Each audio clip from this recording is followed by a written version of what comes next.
This is Rick Malone for the San Francisco Symphony.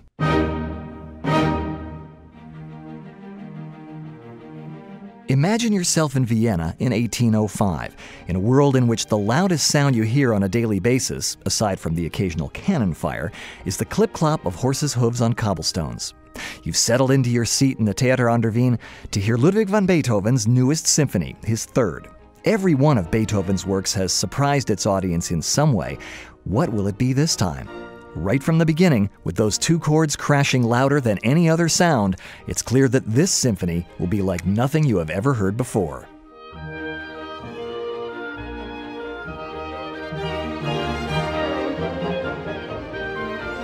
After a private premiere the year before, Haydn's friend Carl August Griesinger had written to the great publishing house of Breitkopf and Härtel to recommend that the company buy rights to Beethoven's Third Symphony as soon as possible. Here is more than Haydn and Mozart. Here the symphony poem is brought to a higher plateau, he wrote, and he was right. Beethoven's Third Symphony did mark a dramatic advance beyond the symphonies of Haydn and Mozart. It moved the art of the symphony into a new realm of possibility, released from the structural rules of 18th century form, and it opened the floodgates not only for Beethoven himself, but for Schubert, Mendelssohn, Schumann, Berlioz, Liszt, Brahms, Bruckner, and the rest of the great 19th century symphonists.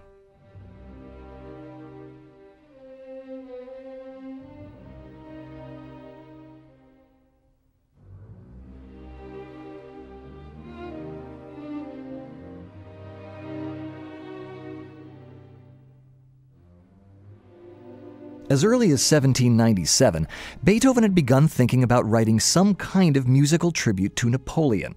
Beethoven was a political idealist who viewed Napoleon as a sort of modern Prometheus, bringing social enlightenment to humankind, and he decided that he would not just dedicate this new work to Napoleon, he would actually name it after him. But in the spring of 1804, just as Beethoven completed his symphonic tribute, the news arrived that Napoleon had crowned himself emperor. The great hope of republicanism had seized power as a dictator. According to Beethoven's pupil Ferdinand Ries, he flew into a rage, shouting, "Is even he nothing but an ordinary man? Now he will also trample upon human rights and become a slave to his own ambition. Now he will set himself above all other men and become a tyrant." Beethoven went to the table, wrote Ries, grabbed the top of the title page, tore it in two, and threw it to the floor. The first page was rewritten, and the symphony was then, for the first time, given the title of Sinfonia Eroica. End quote. It would become a theme of Beethoven's life that individuals could never live up to his idealizations. In the end, he preferred humankind in the abstract to humans in the flesh.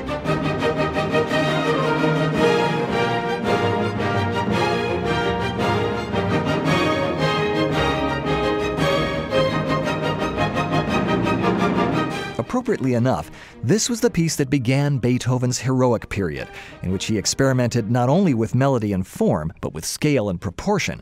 The Eroica is about a third longer than any symphony written to that point, a fact which was quite a topic of discussion among both musicians and audience members at the time. But it starts with an introduction of just two notes.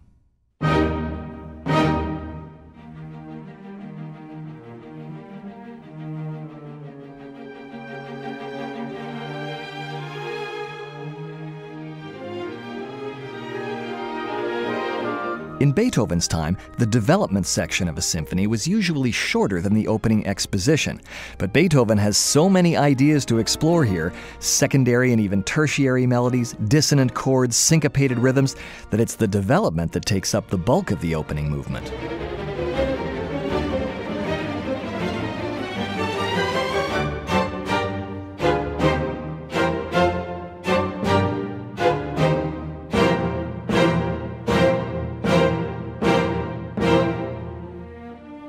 The progression of the movement is full of twists and turns, one of which led to a legendary incident that must have been fearsome at the time. In the midst of the movement, Beethoven writes what sounds like a false entrance for the horn.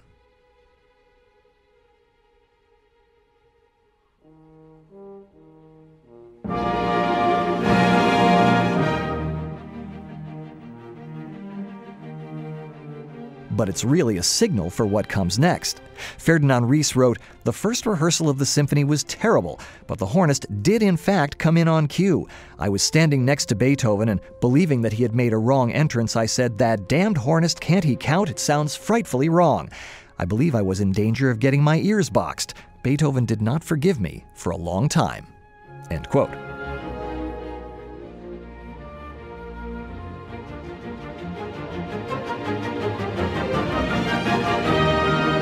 The second movement Funeral March was seen as epic even from the first performance. As Michael Steinberg says, its ceaseless pace perhaps suggests the Promethean sufferings and inevitable demise of those who support heroic achievements.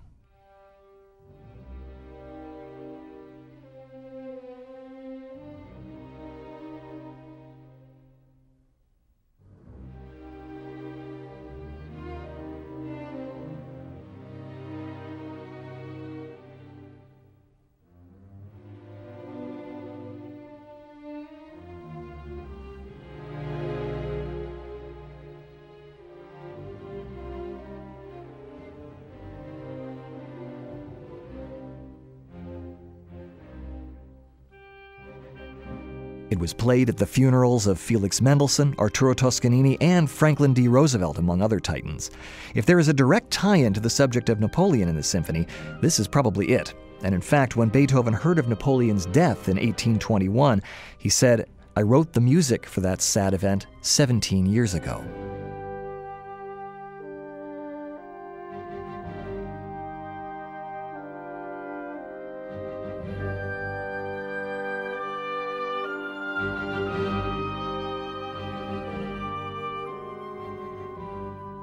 Music like this was unfortunately too familiar to listeners in a Europe that seemed almost constantly at war or in revolt. It's similar to funeral marches by French composers of the Revolutionary era. But not everything is tragic.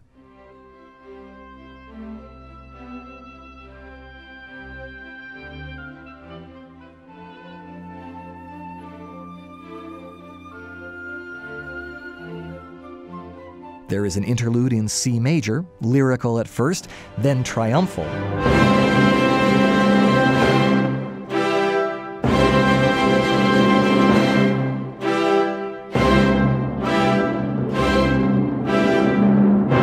And there is even an elaborate fugue.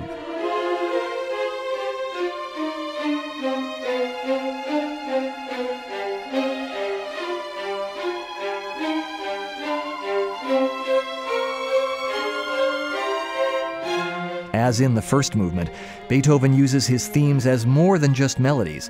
They are raw material to be fragmented and transformed for emotional effect.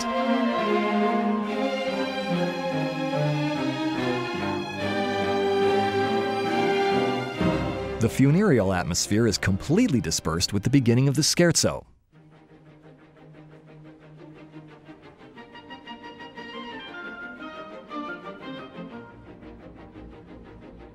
Which starts with quietly skittering strings and builds to properly heroic size.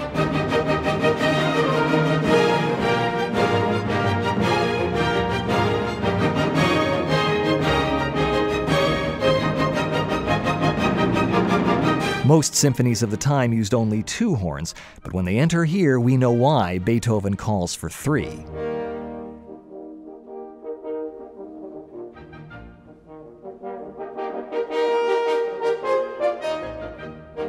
Their heroic fanfare opens the contrasting trio section.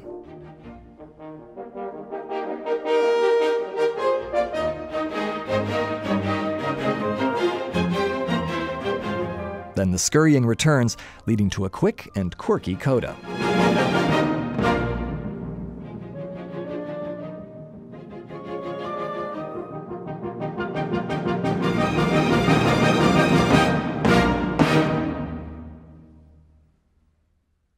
The finale opens with a chaotic outburst.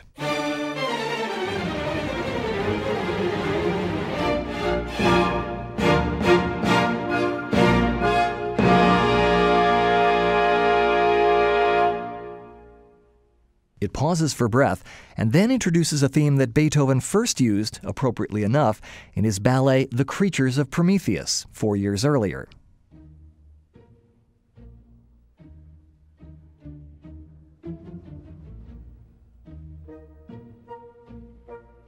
whispered at first and occasionally interrupted loudly and somewhat rudely.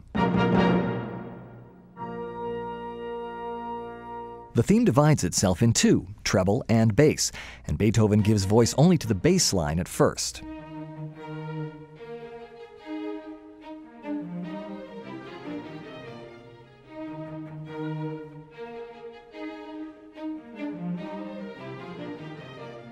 When he superimposes the real melody above it,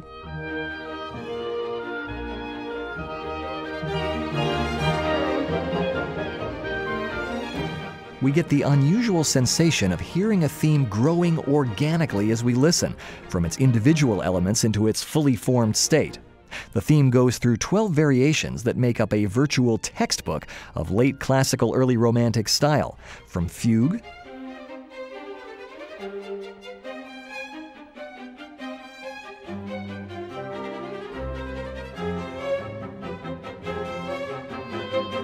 to military march.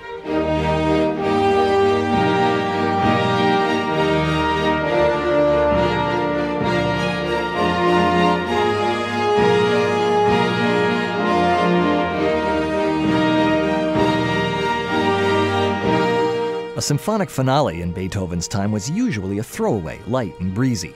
The variations that conclude the Eroica act as a kind of destination for the journey of the entire symphony, a resolution of built-up tensions, a psychological point of arrival, and a model for the drama that all future composers of symphonies would try to emulate.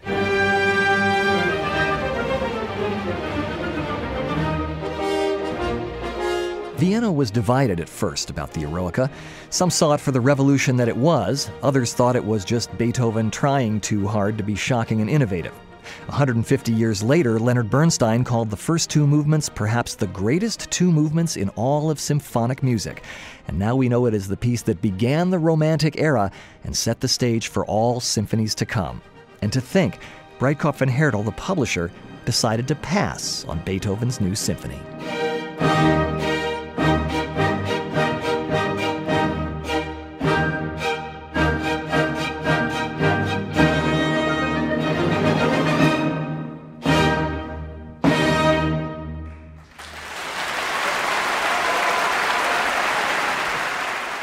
This is Rick Malone for the San Francisco Symphony.